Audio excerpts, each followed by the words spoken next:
Hello guys and welcome back to my channel. So in this video I will tell you that how to merge two columns in Microsoft Excel.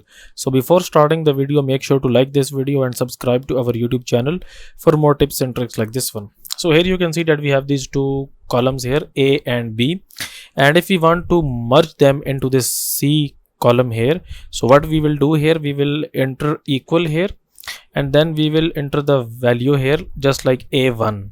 Okay, so we will enter A1 here and then we will enter this and sign and then we will enter B1. Okay, so on A1 we have this Ibtisam and on B1 we have this 0 value.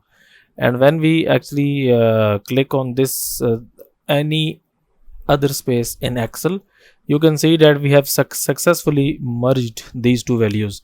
Now to merge all of these, we will just basically select our column here where we have the formula, and we will click on this box here at the bottom right and drag it through all the values, and here you can see that we have successfully merged column A and column B.